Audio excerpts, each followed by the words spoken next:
In my previous video, and in keeping with our policy of giving you the real story behind the headlines, I said that a Ruto presidency is feared much more than a Raila presidency.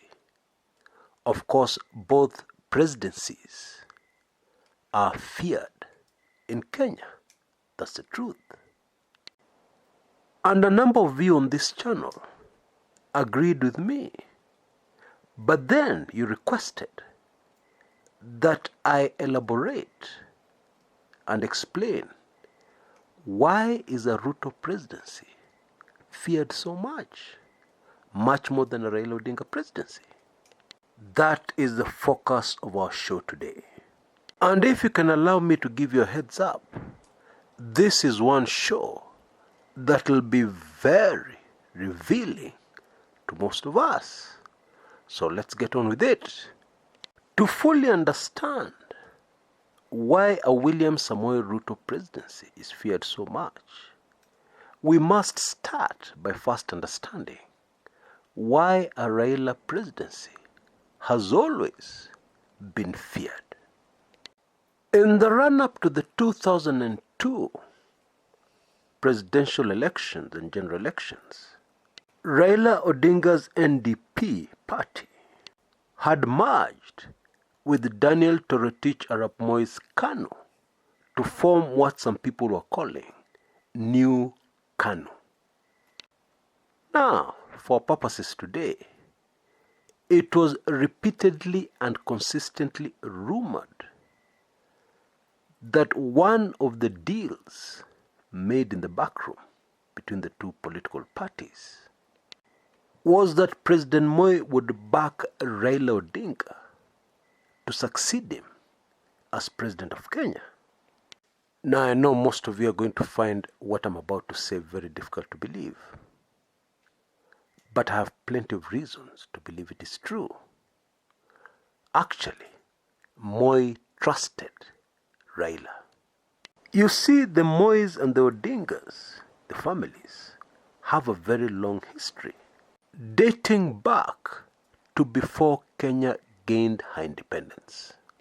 It is in the public domain that when Moi became president in 1978, one of the first things he did was to try and revive the political career of Raila's father, Jaramogi Oginga Odinga. New presidents still trying to settle into this very demanding job usually don't take risks. Moi trusted Jaramogi. But clearly, there were some very powerful people who feared a Jaramogi Oginga Odinga back in mainstream Kenyan politics. And that is why the president's efforts were frustrated in the end. Who were these powerful forces, that were able to frustrate a powerful, although new, president of Kenya? Hold on to that question. We'll come back to it in a minute when I come back to Raila. And why a Raila presidency is feared. Now, anybody who reviews what happened in 1982 during the attempted coup will end up very puzzled. Puzzled as to how Raila Odinga survived despite his involvement in that attempted coup, while others did not. Now, I've covered this in a previous video on this channel. Jaramogi Oginga Odinga called in a political favor and Raila went into detention. A relatively soft landing, compared to what happened to others. Early during the Kibaki presidency, I believe it was in 2003, the National Rainbow Coalition government at the time wanted to make good their promise to Kenyans of dealing with Moi immediately they came into power. And this plan kicked off in Parliament with a debate. By this time, the government had already received the infamous Kroll report detailing assets outside the country obtained through corrupt means. Yeah. And of course, the plan was to repatriate these huge fortunes held by Kenyans abroad. And that report had a lot of details about Moi money outside the country. And as that debate kicked off, it looked very likely that Kenya's second president would end up behind bars. But Moi received support from the most unlikely source. Raila Odinga led his LDP troops to strongly oppose any move against the former president. Leave him alone. Leave the past in the past and let us move forward. That was the message. I remember the time I was shocked to my bones and I couldn't understand what was happening. By the way, for the sake of younger Kenyans, Raila's LDP was within the National Rainbow Coalition. And so you can imagine a situation where part of the government, actually a substantial part of the National Rainbow Coalition government, was against making a move on Moi. And then of course supported by KANU, the opposition party then. And so that motion, anti-Moi motion, was dead in the water. Back to 2002, and the NDP KANU merger. Although it is difficult to verify and confirm that certain promises were made to Raila about the presidency by Moi, his actions, Raila's actions, shortly after Moi made it clear that his chosen heir to the throne was Uhuru Kenyatta, speaks volumes. Because Raila led a walkout of KANU that quickly gained momentum with other prominent KANU people, including Kalonzo Musyoka and the late Professor George Saitoti, and many others, that in retrospect was really the beginning of the end for KANU. At the very least, we can say that Moi must have considered Raila. But powerful forces could not allow it. What powerful forces? Ngoja kidogo tu. We'll get there. Now, very early in the Kibaki administration, the then Vice President, the late Michael Kijana Wamalwa, started talking about Raila phobia. And he was quoted as telling his colleagues that that fear, that phobia, was unwarranted. You know, the late Michael Kijana Wamalwa is the only politician I know who has defeated Raila Odinga in a fair election. That was for Ford Kenya chairman. But that is a story for another day. Shortly after this Raila phobia debate, Raila foot soldiers started stepping up the pressure on Kibaki to honor his pre-election pledge.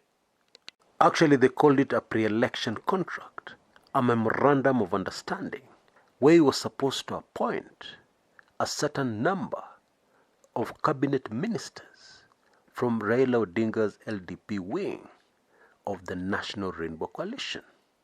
Raila, of course, remained silent and carried out his duties as a cabinet minister and never spoke a word about the MOU. But it was clear where his foot soldiers were getting instructions from Raila. Who are these powerful forces terrified of this Kenyan politician, Raila Odinga? It was clear at the time that a lot of pressure on the president was coming from his DP party, Mount Kenya region. The phobia for Raila from this region is very deep, and I would like to recommend a video I made some years back. The link should be on the top right hand corner of your screens, repeated in the description area below. Click on it, put it aside. When we're done here, you can go to it, if you want to understand this issue a little deeper. But there was yet another powerful force that feared a Raila Odinga presidency, and that is the intelligence community from Western powers, who linked Raila to his father and his father's links to Russia, communist Russia, and of course the communism ideology of the Cold War years. On the surface of things, this was a very unfair judgment on Raila Odinga. Raila Odinga has never been a communist. He's a firm Democrat. But you know politics. Sometimes it gets complex. But I have yet another video to refer you to, that will make this issue very clear, because it is a very sensitive issue, even today. Link on the top right hand corner of your screens and repeated in the description area below. You can take it in after this. Bottom line, powerful Western countries and the Mount Kenya region greatly fear a Raila presidency. But now we have a situation whereby a DP Ruto presidency is feared more. How now? Why? Before the 2007 presidential and general elections, it was widely believed that the politician with the most clout in the Rift Valley was the late President Daniel Toroitich arap Moi. The former president and the then President Kibaki started off with a very chilly relationship, which quickly warmed up, so that by the time the 2007 general elections were around the corner, they were tight, and Moi declared his support for the re-election of Mwai Kibaki. But to the utter amazement of most political analysts, Ruto, William Samoei Ruto, emerged from those elections as the king, the brand new king of Rift Valley politics, and the politician with the most widespread clout in the Rift Valley. The Mois have never trusted Ruto. Who can trust the new kid on the block who is in a terrible hurry? You tell me, who? Indeed, the Mois fear a Ruto presidency. And the Mois know Ruto well. Remember, Ruto started out as an errand boy for Gideon Moi. Shortly after, or before he became an errand boy for Cyrus Njirongo. That was the chairman of the infamous YK92 movement. Youth for KANU 92. A lobby group. It was supposed to be a lobby group to campaign for the re-election of Moi during the very first multi-party elections in 1992. But of course, YK92 was much more than that. Because of this clout that William Samoei Ruto had in the Rift Valley in 2007, and I believe to date, and because the Rift Valley emerged as a serious trouble spot in the 2007 elections, Ruto was always present on the high table of high-level negotiations, starting with the Kofi Annan peace accord and right up to the negotiations leading to the new 2010 constitution. There are many amendments that were made that are there in our constitution because William Samoei Ruto was there. Although he ended up opposing the same constitution that he had played a very major role in constructing during the referendum for that constitution in 2010. A move which made many people fear Ruto even more, because it clearly demonstrated that this is a man who is very unpredictable. Powerful forces that influence the election of a president in Kenya or anywhere in the world do not want somebody who is unpredictable. Everybody prefers somebody that they can analyze and accurately predict what kind of president they're going to be. In sharp contrast, although Raila is feared, still is much more predictable. It is easy to predict what kind of presidency Kenya would have under Raila Odinga. It is also true, although I'm sure not everybody will agree with me, but it is also true that many in the Mount Kenya region also fear a Ruto presidency now much more than a Raila presidency. Not only because this politician is highly unpredictable, but also because of the still unresolved issues involving the Kikuyu community in the Rift Valley. Unresolved since 2007, or the troubles of 2007. In 2017, Governor Jackson Mandago of Uasin Gishu and Kapsaret legislator Oscar Sudi openly said in public that they would closely examine the first few votes cast by the Kikuyu community in the Rift Valley for the governorship of Uasin Gishu. I have no idea how they're going to do that, because we vote by secret ballot in Kenya, so don't ask me. But they said they had a way that they would monitor. And if the vote went against Jackson Mandago, they would opt to vote for Raila Odinga rather than Uhuru Kenyatta, who was of course the flag bearer of the party they were in, or the party they are in, the Jubilee Party. Now, the whole issue here was that it was believed that the deputy president was supporting businessman Buzeki against Mandago.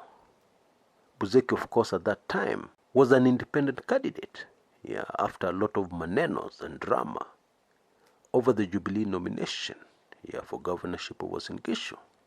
But the whole saga brought to the forefront, illustrated, confirmed that voters hailing from the Mount Kenya region who live in the Rift Valley do not necessarily vote their favorite candidate.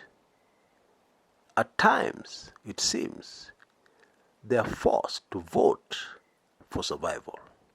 Let me just leave it at that. Hardly surprising then why a Ruto presidency would be feared so much, more than a Raila presidency. Surprisingly. Now, we've covered a lot on today's show, but there's also information that has been left out, highly sensitive, which can be found in videos I've done in my weekly intelligence briefings. And so, for those who want to understand this a lot more deeply, I would highly recommend subscribing to my weekly intelligence briefings. And now we have an offer where almost anybody can become a member. So please take full advantage of it, because the minute you become a member, I will send you all the WIBs ever produced. And there's a lot of very explosive, shocking, sensitive information in these WIBs. Just take a minute to listen to the following recording that will give you a few more details about the contents of my WIBs. While I try my very best to give you real value on this public channel and to give you all the valuable information I can, the truth is there's some information that is way too sensitive to share on this public channel. That information usually ends up in my weekly intelligence briefings, which is usually moto kama pasi. Just to give you a few examples, what really happened to former President of Tanzania, Dr. John Pombe Magufuli? Is it true that he passed on at a Nairobi hospital? Actually, the Magufuli inside story is nothing short of mind-boggling. Most people who have taken in my WIB number 52, which contains this information, have been left breathless. Even the most hardened cynics have been left bila words, if I can put it in the Kenyan way. Another example of a WIB that I published recently.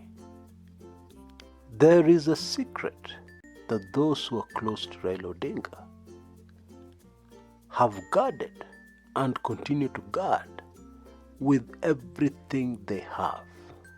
Why is this particular secret so sensitive? And what is it anyway? It is contained in one of my WIBs. In fact, a recent one. And there's much more, including things you'd never imagine that are happening in the corridors of power that neatly explain what we see unfolding in the public domain. Bottom line, you will never look at Kenyan politics in the same way again after you become a WIB subscriber.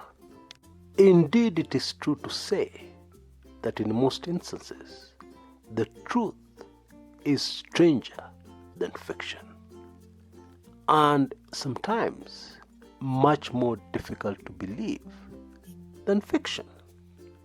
But it remains the naked truth. And now you have a golden opportunity of becoming a weekly intelligence briefing subscriber on a monthly basis, which will automatically give you access to every single WIB ever produced. Oh yes, I will send you all the WIBs immediately you become a subscriber. And to become a monthly subscriber, all you need is $9.95 only, or Kenya shillings 995 only. Simply send a blank email to the email address you see on your screens right now, and you'll get an automated response via email instantly, within seconds, with full payment instructions and what you need to do. The same full payment instructions are also included in the description area below this video on YouTube. I strongly recommend that you go for it, because this offer will not last for much longer. I really look forward to seeing you on the other side as a WIB subscriber. Thanks so much for your support. It means a lot to me. And I'm saying that very sincerely from the bottom of my heart. I look forward to seeing you on the other side as a WIB subscriber. Until next time, this is Chris Kumekucha.